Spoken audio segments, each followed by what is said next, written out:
السلام علیکم ورحمۃ اللہ وبرکاتہ۔ ڈیئر سسٹرز، آج ترجمہ قرآن کا 4تھ سیشن ہے اور آج کے سیشن میں ہم نے کچھ سورہ لی ہیں جن کا ہم ٹرانسلیشن کریں گے اور ان کے بارے میں بھی جانیں گے، ٹھیک ہے۔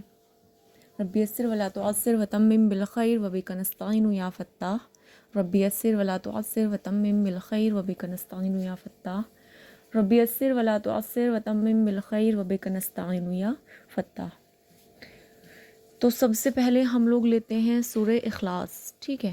سورہ اخلاص لیں گے ہم، اس کی ٹرانسلیشن کریں گے اور اس کے بارے میں بھی جانیں گے۔ سورۃ الاخلاص یہ ابتدائی مکی سورہ ہے نا۔ یہ بہت چھوٹی مگر بہت اہم سورہ ہے، اور نماز میں اس کو صرف اس وجہ سے نہیں پڑھیں کہ یہ چھوٹی سورہ ہے، بلکہ اس کی اہمیت کو سامنے رکھتے ہوئے ہمیں پڑھنی چاہیے۔ اور اس سورہ کا نام ہے اخلاص، یعنی جو کوئی اس کو سمجھ کر پڑھے اور اس پر ایمان لائے تو اس کا عقیدہ خالص ہو جائے گا، یعنی پیور ہو جائے گا۔ اور یہ سورہ ایک تہائی قرآن کے برابر ہے۔ حضرت ابو دردہ رضی اللہ تعالیٰ عنہ بیان کرتے ہیں کہ نبی کریم صلی اللہ علیہ وسلم نے فرمایا، کیا تم میں سے کوئی شخص ایک رات میں قرآن کا 1/3 حصہ پڑھنے سے عاجز ہے؟ صحابہ کرام کہنے لگے کہ قرآن کا 1/3 حصہ کس طرح پڑھا جائے گا؟ تو نبی کریم صلی اللہ علیہ وسلم نے فرمایا، قل هو اللہ احد قرآن کے 1/3 حصے کے برابر ہے۔ تو ہم کو کسی کی عبادت کرنی چاہیے یا ہمارا معبود کون ہو سکتا ہے؟ اس سورہ میں اس کا بہترین جواب ہے۔ سورہ فلق، سورہ ناس اور سورہ اخلاص کو ہر فرض نماز کے بعد 1 بار اور فجر اور مغرب کے بعد 3 بار پڑھنا سنت ہے۔ اعوذ باللہ من الشیطان الرجیم، بسم اللہ الرحمن الرحیم۔ قل کا میننگ ہے کہہ دیجئے، قل کہنا ہے نا، قل کہہ دیجئے، ہوا وہ، ہوا کا میننگ ہے وہ، اللہ احد ایک ہے، قل هو اللہ احد کہہ دیجئے وہ اللہ ایک ہے۔ قل کا میننگ کہنا، ہوا وہ اللہ احد کا میننگ ہے ایک یعنی اکیلا۔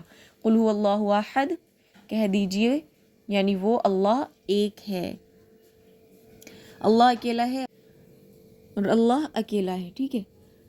ذات میں ایک، اللہ ایک ہے، اکیلا ہے، اس کو ماں باپ، بھائی بہن، بیٹا بیٹی، رشتہ دار کوئی نہیں۔ اور صفات میں ایک ہونے کا مطلب ہے اللہ اپنی صفات میں ایک ہے، یعنی اس کی صفات والا کوئی نہیں۔ مثلا کوئی غیب کو نہیں جانتا، کوئی اس کے جیسا سن نہیں سکتا، دیکھ نہیں سکتا، مدد نہیں کر سکتا، ہے نا۔ تو حقوق، پوجا پرستش اور عبادت صرف اللہ کا حق ہے۔ رکوع، سجدہ، دعا وغیرہ صرف اللہ ہی کی کرنی چاہیے۔ اور اختیارات میں ایک ہونے کا مطلب ہے اللہ کے اختیارات میں بھی کوئی شریک نہیں، یعنی جب اس نے کہا کہ شراب حرام ہے تو کوئی اس کو حلال نہیں کر سکتا۔ کسی چیز کو کہ حلال اور حرام کا جو قانون ہے نا، قانون بنانے میں اور موت و حیات کے فیصلے وغیرہ میں کوئی شریک نہیں۔ اب اس آیت کو زندگی میں لانے کے لیے، ٹھیک ہے، ہمیں کیا کرنا ہے؟ دعا، اے اللہ ہمیں صرف آپ کی عبادت کی توفیق دے۔ احتساب یعنی کتنی بار ہم نے اللہ کے بجائے نفس کی بات مانی، گویا نفس کو الہ بنایا۔ کتنی بار ہم نے شیطان کی اطاعت کی، یعنی گویا اس کی عبادت کی۔ کیوں کی ہے نا؟ خراب دوستوں یا چیزوں، سوشل میڈیا کے ذریعے، موبائل کے خراب استعمال سے یا بیکاری یا سستی کی وجہ سے۔ اور پلان ہمیں یہ کرنا ہے خراب چیزوں، عادتوں اور دوستوں کو زندگی سے نکالنے کا اور صحیح استعمال کا پلان بنائیں۔ قل یعنی تبلیغ کیجئے، ہمیں بھی تبلیغ کرنی ہے، حکمت سے، بہترین انداز سے کرنی ہے، جیسا کہ اللہ کے رسول صلی اللہ علیہ وسلم نے توحید کے پیغام کو پھیلانے کے لیے اس سورہ کو خاص طور پر لوگوں کو پڑھ کر آپ صلی اللہ علیہ وسلم سنایا کرتے تھے۔ نیکسٹ از اللہ الصمد۔ اللہ یعنی اللہ کا ذاتی نام اللہ ہے، اور باقی سب جو اس کی صفات والے نام ہیں جیسے رحمان، رحیم، کریم، حنان، منان۔ تو اللہ صمد بے نیاز، یعنی سب اس کے محتاج ہیں اور وہ کسی کا محتاج نہیں۔ اللہ الصمد، اللہ بے نیاز ہے۔ لم یلد، نہ اس نے کسی کو جنا، ولم یولد، اور نہ وہ جنا گیا، ہے نا۔ اس آیت کا مطلب یہ ہے کہ اللہ تعالیٰ ہمیشہ سے ہیں اور ہمیشہ رہے گا۔ اپنے تصور میں ہزاروں، لاکھوں، کروڑوں، اربوں، خربوں سال پیچھے جائیے، اور اللہ جب بھی موجود تھا اور اس سے پہلے بھی اسی طرح آگے کا جو دور آئے گا اسی میں بھی ایسے ہی موجود رہے گا۔ تو تو اللہ اس وقت بھی رہے گا اور اس کے بعد ہمیشہ ہمیشہ کے لیے۔ اللہ نے انسانوں کو بچے کیوں دیے ہیں؟ جب انسان تھک جاتا ہے تو بچے اس کا دل بہلاتے ہیں، بوڑھا ہو جاتا ہے تو بچے اس کا سہارا بنتے ہیں، مر جاتا ہے تو بچے اس کا نام اور کام جاری رکھتے ہیں۔ تو اللہ تعالیٰ ان ساری کمزوریوں سے پاک ہے، وہ تھکتا نہیں اور نہ وہ بور ہوتا ہے، نہ وہ بوڑھا ہوتا ہے، وہ ہمیشہ سے ہے، اور اس لیے اس کا نہ کوئی باپ ہے نہ ماں، وہ ہمیشہ رہے گا، اس لیے اس کی کوئی اولاد یا کسی کی بھی کوئی ضرورت اس کو نہیں ہے۔ نیکسٹ از ولم یکل، اور نہیں ہے، لہو اس کا، کفون ہمسر، احد کوئی، ولم یکن اور نہیں ہے، لہو اس کا، کفون ہمسر، احد کوئی، ولم یکن لہو کفون احد، اور نہیں ہے اس کا ہمسر کوئی، ہے نا، یعنی اس کا کوئی ہمسر نہیں ہے۔ نیکسٹ از سورہ فلق۔ سورہ فلق اور سورہ ناس کو معوذتین یعنی پناہ مانگنے والی دو صورتیں کہا جاتا ہے، اور ہماری اپنی حفاظت کے لیے یہ دونوں بہترین دعائیں بھی ہیں۔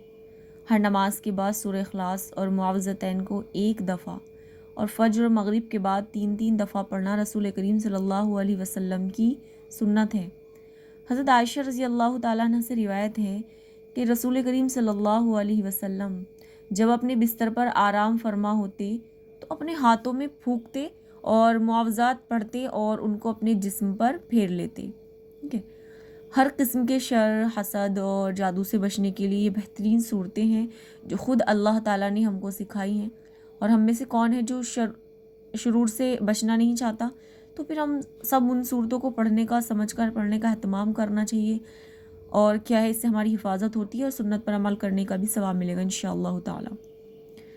بسم اللہ الرحمن الرحیم۔ قل، اس میں بھی قل آ رہا ہے، پہلے قل کا مینس ہے کہہ دیجئے، اعوذ میں پناہ میں آتی ہوں، بربی رب کی، فلق صبح کی، قل اعوذ برب الفلق کہہ دیجئے میں پناہ میں آتی ہوں رب کی صبح کی، یعنی صبح کے رب کی پناہ میں آتی ہوں۔ انسان ہمیشہ اللہ کی حفاظت کا محتاج ہے، کیونکہ وہ محفوظ نہیں ہے، وہ دن رات کی آفتوں میں اور بعض نقصان پہنچانے والے انسانوں اور جنوں اور دوسری مخلوقات مثلا مختلف بیمار کرنے والے وائرس کے درمیان رہتا ہے۔ اللہ کو رب جان کر اسی سے پناہ مانگنی چاہیے جس نے آج تک ہماری حفاظت کی ہے۔ تو ہم کہیں کہ اللہ تو آج بھی ہماری حفاظت فرما اور ہم تیری پناہ میں آتے ہیں۔ صبح کے رب کی عظمت کا تصور کیجئے کہ کس طرح اللہ سورج کو 14 کروڑ کلومیٹر دور رکھ کر 40,000 کلومیٹر احاطہ والی زمین کو گھما کر صبح کو لے کر آتا ہے، سبحان اللہ، اور سورج کی روشنی 3 لاکھ کلومیٹر فی سیکنڈ کی رفتار سے کس طرح زمین پر پہنچتی ہے، غور کیجئے، ہے نا۔ قل یعنی تبلیغ کیجئے، ہمیں بھی تبلیغ کرنی ہے، حکمت سے، بہترین انداز سے کرنی ہے، جیسے کہ اللہ کے نبی صلی اللہ علیہ وسلم نے کی۔ تو قل کہہ دیجئے یعنی بتا دیجئے، اعوذ میں پناہ میں آتی ہوں، برب الفلق صبح کے رب کی، من شری شر سے، من کا من مطلب کیا ہے، سے، شری شر سے، ما ان چیزوں کے جو خلق اس نے پیدا کی، ہے نا، کن چیزوں کے شر سے آتی ہیں، یعنی میں ان چیزوں کے شر سے پناہ میں آتی ہوں جو اس نے پیدا کی۔ شر کے معنی جو ہیں وہ برائی اور تکلیف کے ہیں، اور ہر وہ چیز جو انجام کے لحاظ سے بری ہو وہ بھی شر ہے۔ تو اللہ کی مخلوقات بھی انسان کو نقصان پہنچا سکتی ہے، مثلا اللہ نے انسانوں کو اچھے کاموں کے لیے پیدا کیا ہے، اگر بعض انسان جو ہے وہ نقصان پہنچاتے ہیں، ان کے شر سے ہم اللہ کی پناہ میں آتے ہیں۔ اس طرح ساری جاندار اور بے جان چیزوں کے شر سے ہم کو اللہ کی پناہ میں آنا چاہیے۔ ومن شرری اور شر سے، غاسقن اندھیرے کے، اذا جب، وقب وہ چھا جائے، ہے نا، اور شر سے اندھیرے کے، یعنی میں پناہ میں آتی ہوں اندھیرے کے شر سے جب وہ چھا جائے۔ روزانہ ہر 12 گھنٹے کے بعد رات آتی ہے اور رات میں کمانے کا وقت ختم ہو جاتا ہے، تو انسان نسبتاً فارغ ہوتا ہے، خالی دماغ شیطان کا کارخانہ بن سکتا ہے۔ تو رات کے وقت اکثر غلط چیزیں اور شرور جو جیسے خراب چیزیں، سوشل میڈیا، چوریاں، زنا وغیرہ زیادہ ہوتی ہیں، تو دشمن کے حملے رات میں آسان ہوتے ہیں، اس لیے اللہ کی حفاظت مانگنی چاہیے اور اللہ کی پناہ میں آنا چاہیے۔ اور رات میں دیر تک جاگنے سے فجر کو اٹھنا مشکل ہو جاتا ہے، صحت کے لیے بھی رات کا جاگنا نقصان دہ ہے اور صبح کے کام بھی خراب ہو جاتے ہیں، اس لیے رات کا غیر ضروری جاگنا بھی شر ہے۔ ومن شرری اور شر سے نفاثاتی پھونکے مارنے والیوں کے، فی العقد گروہ میں، یعنی کن کے شر سے میں پناہ میں آتی ہوں؟ ومن شرری اور شر سے پھونکے مارنے والیوں کے، نفاثاتی پھونکے مارنے والیاں، پھونک مارنے والی یعنی جادوگرنی، جادوگر کا نفس اگر ہم نفس لیں تو یہ مؤنث ہے نا، تو اس لیے جو کیا ہے یہ جادوگرنی کا ذکر ہوا ہے یہاں پہ، فی العقد گروہ میں۔ مطلب جادو ایک سخت آزمائش ہے، اچھے خاصے لوگوں کا عقیدہ ڈگمگانے لگتا ہے نا، اور وہ اس کے علاج کی خاطر غلط کام کرنے لگتے ہیں، تو یہ صورت اس کا بہترین علاج ہے۔ کچھ والدین اپنے بچوں کی حفاظت کی خاطر بعض رشتہ داروں یا لوگوں کی دشمنی کی وجہ سے ان کے گھروں میں آنے جانے سے روک دیتے ہیں، کہتے کہ یہاں مت کھاؤ، وہاں مت پیو، کچھ بھی ہو جائے گا، یا پریشان رہتے ہیں۔ تو ان کو خود بھی ان صورتوں کو پڑھنے کا اہتمام کرنا چاہیے اور بچوں سے بھی کروانا چاہیے کہ ہر کوئی شر سے محفوظ رہے۔ شیطان روزانہ ہم سے ہر ایک کے سر پر رات میں 3 گانٹ باندھ کر پھونکتا ہے، اس لیے کبھی بھی اللہ کی پناہ مانگنا نہ بھولیں اور ہمیشہ اللہ کی پناہ مانگتے رہیں۔ حضرت ابو ہریرہ سے روایت ہے کہ رسول کریم صلی اللہ علیہ وسلم نے فرمایا کہ شیطان تم میں سے ہر ایک کی گدی پر، سر کے آخری حصے پر جو وہ سوتا ہے تو 3 گرے لگا دیتا ہے اور ہر گرہ پر وہ منتر پڑھتا ہے، تیرے لیے رات بہت لمبی ہے، بس خوب سو۔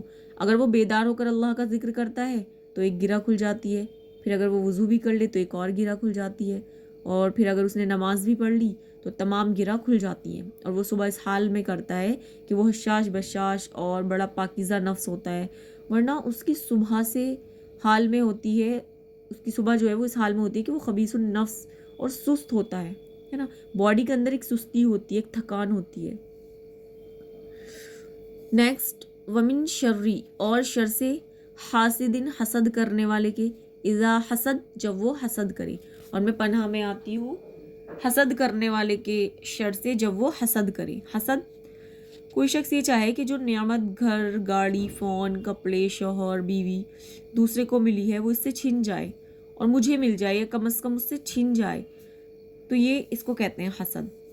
حاسد یا تو آپ کا نام یا کام خراب کرے گا یا نہیں تو آپ کو نقصان پہنچانے کی کوشش کرے گا، تو دعا کیجئے کہ ہم کسی سے حسد نہ کریں، اور حسد کرنا دراصل اللہ کی تقسیم پر اعتراض کرنا ہے، کیونکہ اللہ جس کو اپنی نعمتوں سے نواز رہا ہے وہ تو اللہ کی مرضی ہے نا۔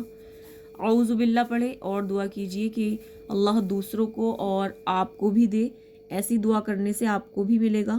نبی کریم صلی اللہ علیہ وسلم نے فرمایا کہ حسد سے بچو، اس لیے کہ حسد جو ہے نیکیوں کو اس طرح کھا جاتا ہے جسے آگ لکڑی کو کھا جاتی ہے، استغفر اللہ، یا فرمایا کہ خشک گھاس کو کھا جاتی ہے آگ، اس طرح حسد کھا جاتا ہے ہماری نیکیوں کو۔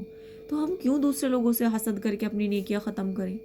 ٹھیک ہے، تو ہمیں حسد نہیں کرنا اور ان صورتوں کا جو ہے وہ اہتمام کرنا ہے۔ آج کی کلاس آپ کی یہیں پر ختم ہوتی ہے۔ جزاک اللہ۔